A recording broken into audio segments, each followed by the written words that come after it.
Welcome to Fabulosity For You, and my name is Angie. If this is your first time visiting my channel, please click the subscribe button, then click the notification bell so when I upload videos, you will be the first to know. Like this video and make a comment. This channel is about fashion, relationship advice, and lifestyle. And if this is not your first time visiting my channel, well, welcome back, my queens, and welcome to the kings out there, and welcome to all my new subs. I want to say to everybody, Happy Valentine's Day! I hope all of you all are having a happy Valentine's Day.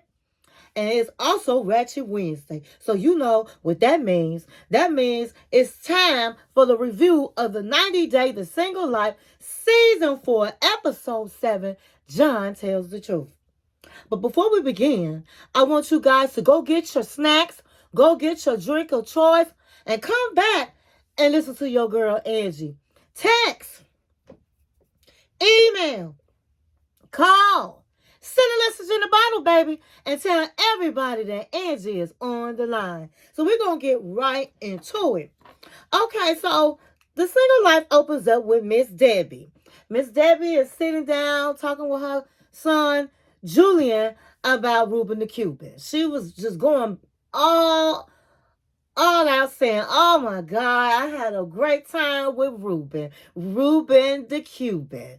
Reuben is getting right into my heart. We had a fantastic time last night. And I can't wait to see my the Cuban Reuben today. So she was going on and on with her son, gushing about Reuben. So finally he said, well, where can I meet this Reuben? Can I meet him today? She was like, oh, no, you can't meet him today. Absolutely not. I'm going to have fun today with Reuben. You're not the boss of me. I am the captain of my ship. So she said, but maybe tomorrow. Maybe tomorrow I need to talk to him. So he was like, so he doesn't know that I'm in town with you? And she said, no, but I'll talk to him today and you can talk to him tomorrow. So he was cool with that. So a phone rings and it's Reuben. And he said, hey, I am outside. So she said, that's my Reuben the Cuban. I got to go. So he looks out the window and sees that she's getting into this three-wheel vehicle. And he's like, oh my God. He took a picture of his license plate and he said, oh, I got you, Reuben, now. But why is he have a three-wheel vehicle? My mom is used to a four-wheel vehicle with the roof on top. But honey, Miss Debbie, honey, she's 67, but honey, she jumped into that vehicle like she was 25, baby. And so she was like, oh, he was a gentleman coming to help her. But she said, I don't need no help, Reuben. He jumps in like he was 25. And honey, they go rolling down the street and they come upon this Cuban little restaurant that sells cappuccinos, Cuban cappuccinos, and pastry. And they're outside. And she's just keeping it real, saying, hey, Reuben, I really want to get to know you better. Are you interested in getting to know me better? And he was like, sure. So she said, well, I have children, okay? I have 2 children. I have a son who's a police officer and a daughter. And she said, Reuben, they are so protective of me, where my son had to come down with me. And he was like, what? So your son don't trust you? And she said, I don't know if it's the trust or that he's a cop, but he wanted to come with me. And so he wants to meet up with you tomorrow and just have a conversation with you. He's always thinking somebody's trying to get Miss Debbie. And like Miss Debbie is just, she is just, oh my God, like I am somebody that's so gullible. And he was taken aback. He was like, well, he felt that it was too soon for this, and he was taken aback, but he was like, listen, if it's important to you, I'll do it. And she said, I know it's an imposition, but I don't want you to be acting like I have a lot of baggage because my son, but this is what he wants, so I'm so happy you agreed to do this. And so he said, just as long as he don't interrogate us and we going together, I'm not going to back down or be afraid of nobody. This is what he said in the in the confessional. And so it ended with them just eating outdoors, enjoying life in Miami. So then it goes over to Natalie. So Natalie and her mother, they go celebrate Halloween, which they don't do in Ukraine. And they go to like this place that has all these Halloween scary faces and cats and animals and scary music. It was like a Halloween fest. And mother was like, oh my God, oh, we never celebrate this in Ukraine. Ukraine, we would never do this. This is so fun. This is beautiful. Oh, I'm so excited.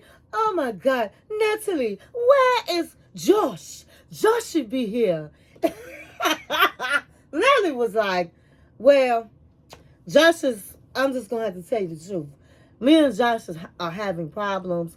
Josh is with his son, with his children in Arizona.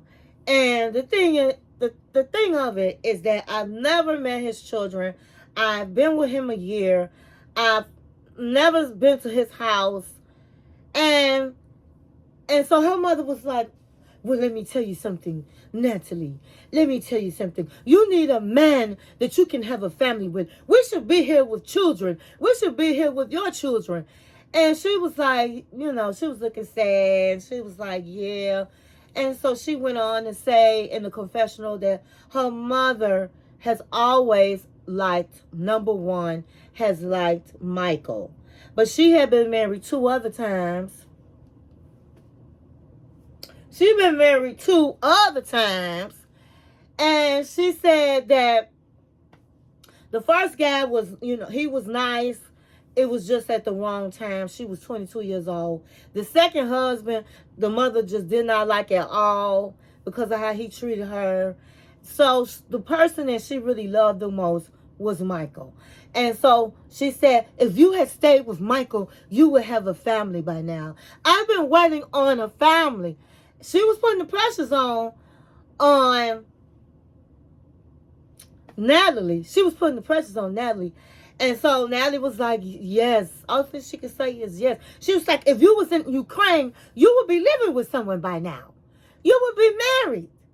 This guy, you're wasting your time. You've been over a year and you want to have a family. We need to have a family. You need to have a family for us so we can be a real family. And so he's not doing it, then you need to find somebody else. Mama was giving her some true teas. My thing is, if you've been dating somebody for a year and you still don't have a title and you can't come over to his house, then guess what, girl? You are not his main chick, baby. You are not the one. I don't care if he bought her a car and all of that. Because sometimes, let me tell you something. Sometimes you talk that stuff about you going to move to their city and so y'all could be closer. And he's saying, come on, and really don't really fully believe you coming. Okay? But guess what? Natalie came, honey, and she came with her mama. So I just think he doing all this for her just to be on the show. I don't think that this is somebody that he want to have a life with, really. Because there's no reason why you can't come over to that man's house. Them kids ain't at his house all night and all day. Take them to the babysitter or to your mama and let her come over to your house. So it's a reason behind that. And so I'm 100% with her mom that if you're not talking about having any children or getting married or being serious with me or giving me a title, then what are we doing?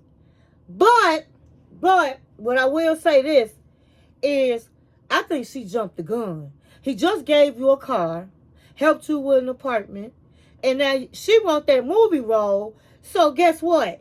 She shouldn't have opened her mouth and said anything.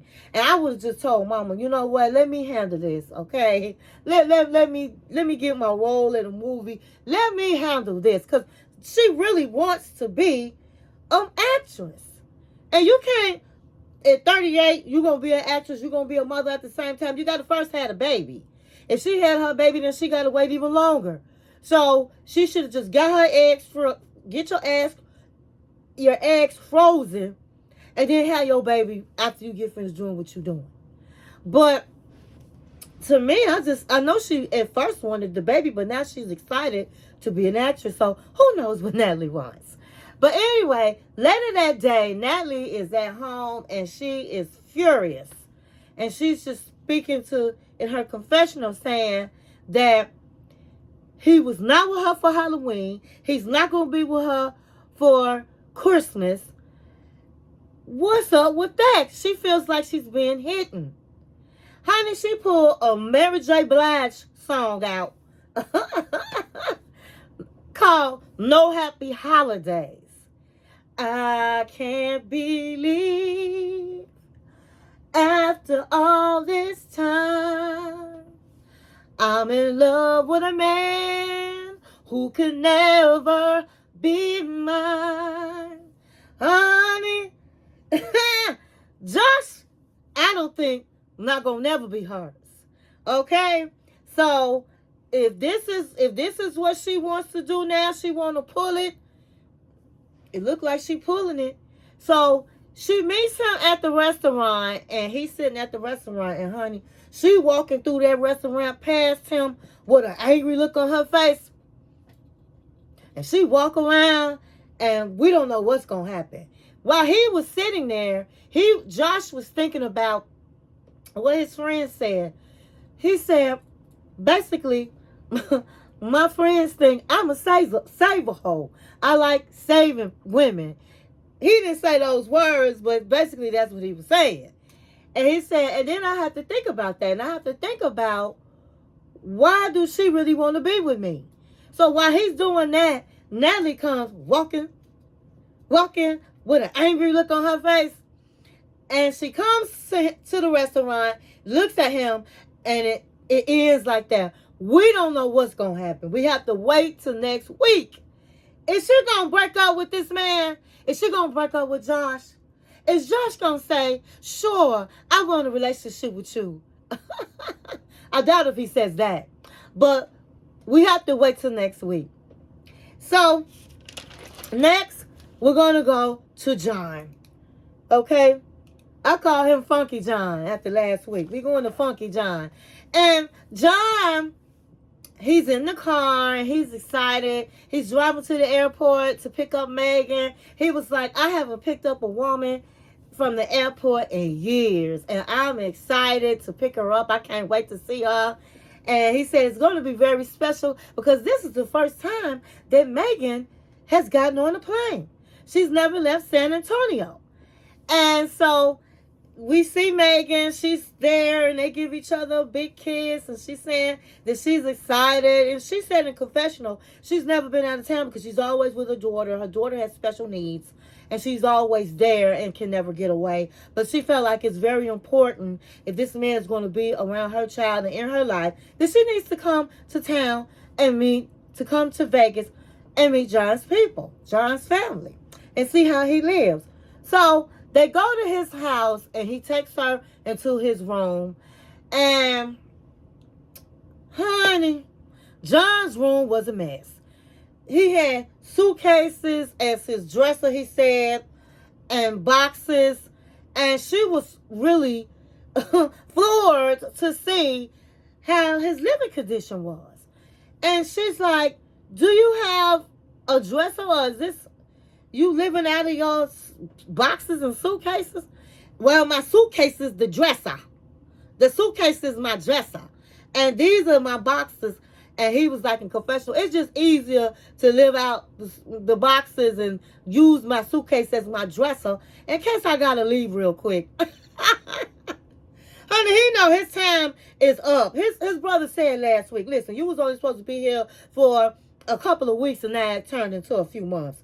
So he know he gonna get kicked out of that soon. But at the end of the day, what I don't like about John, he knew this woman was coming. He should have put his stuff away and made the room look presentable. But hey, I guess that's John, right? So she's nervous, and he's like, we're gonna just meet my brother Patrick and his wife and baby, because my other brother and his partner, they're out of town, and I want you to meet them. It's important. So she's nervous about meeting them, but she said she needs to find out more about John and his family.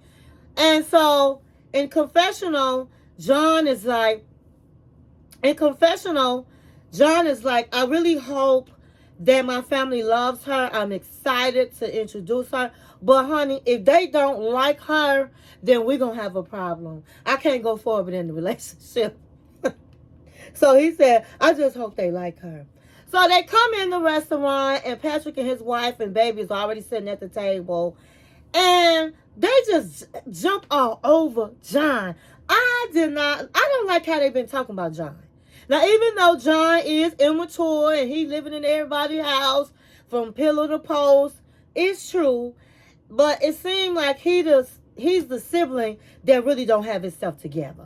And that's almost in every family. You got one sibling that's doing well, another sibling doing great, and there's always that one sibling that just for whatever reason can't make it. Okay? He can't make it. So I think that's John, and that's how they know him to be. But I just felt like they busted him right out. So they sit down, and he introduced them, and then he's like, I don't understand why you doing all of this, John, because she has a child, and you had already told us that you didn't want no children. You was not into being a father to somebody, a father figure. And I was like, oh my God. He just came out and busted John out.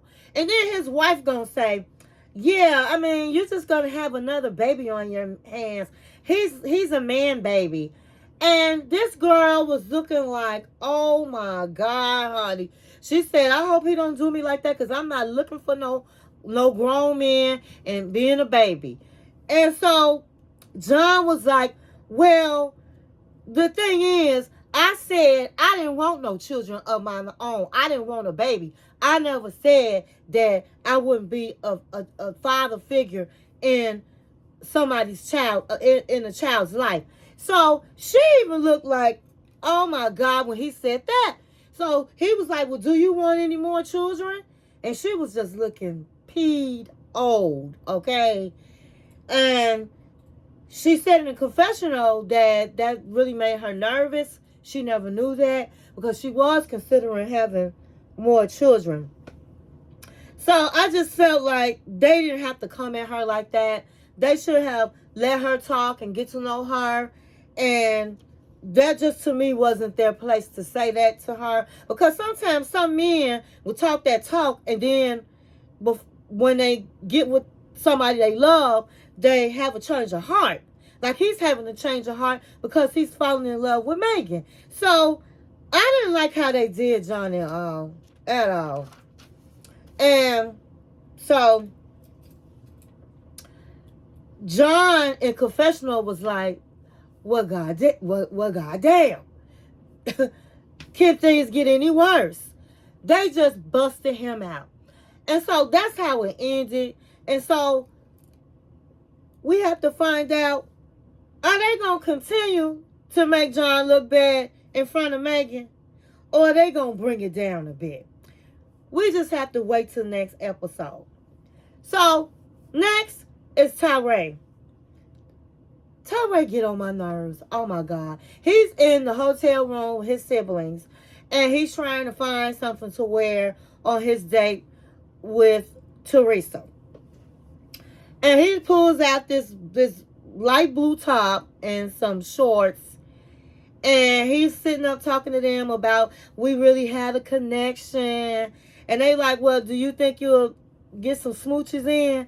Well, if everything's going right, and I can tell by her body language and conversation, if the time's right, I might just pull her in and give her a kiss. Honey, my hair blew back, baby, on that.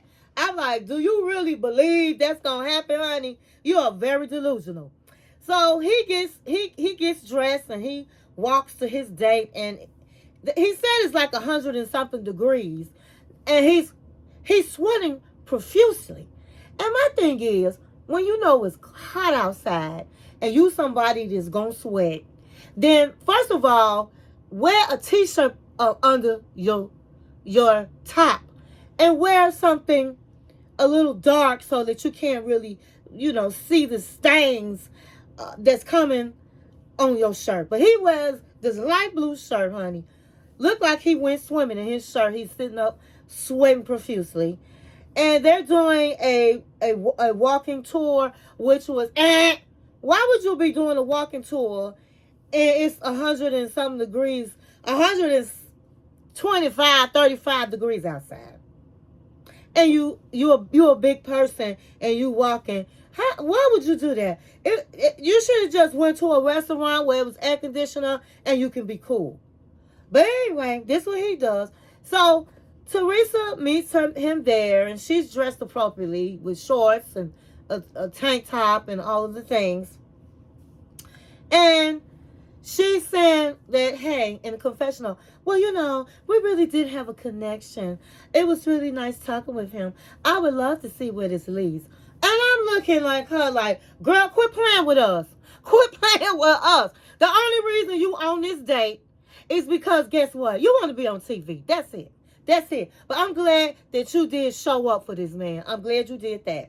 So they're doing a tour, and the tour talks about ghosts and past relationships and all of the things. And they're vibing. They're having good conversations, talking about the tour and their relationships and all of that. And then he feels really embarrassed because he feels like he doesn't look good and he is sweaty so profusely. And guess what? You absolutely right. And she had to hug him. And he was like, oh my God, I'm probably all real funky. I've been walking and it's hot out here. It's 145 degrees out. And she looked at him like, And so after the tour, they go to dinner. They have dinner. And he's like, well, we're vibing and confessional. We're really vibing. I didn't think the day would be going this great. It's going pretty good. And so he says, so what are your plans? How do you feel after your divorce? What do you plan to do? What do you think about dating long distance? And she was like, well, it's kind of hard dating, being in the military. I'm always here. I'm always there. So I usually date people in the military. I thought I had a type, but I don't. It just goes with the flow and how we vibing. As far as me having a long distance relationship, I'm really scary about that because it just really don't work. I'm always in different cities. So I really don't want to have a long distance relationship. But I say this, I'm vibing with you. You're a nice person. You'll make a great partner for somebody one day. Maybe if we're in the same city, maybe if I'm in your city, or maybe I'll go somewhere and say, hey, this is where I'm at, something like that. But she said in confessional, I really don't see that I will have really time for him, but he's a nice person. She let him down real easy. I like Teresa. Teresa let him down real easy. She showed up, so he had his first date. He can check that off his list. And he was a little disappointed, but he felt like she had good intentions from the beginning and they was vibing. And just because you have a first date don't mean you have to really connect the first time you go out. And so he was pretty happy about how things went. And so that's how things went for Tyree. So last but not least, we're going to talk about Tim. Oh my God. Tim is very special, to say the least. So they're still at the restaurant because Tim and Louisa went to have dinner with Veronica and Jamal. So Veronica and Jamal left, and Louisa wanted him to come out on the back of the restaurant. There was like a little patio back there, and it had a view of the water. It was very, very romantic. It was very romantic. It had trees with flowers, really nice. And so she looked real cute in her little baby doll dress. And so Tam is looking like, why are we out here? And she said, well, I just wanted us, it's really a beautiful night and it's beautiful out here. Yeah, it's beautiful.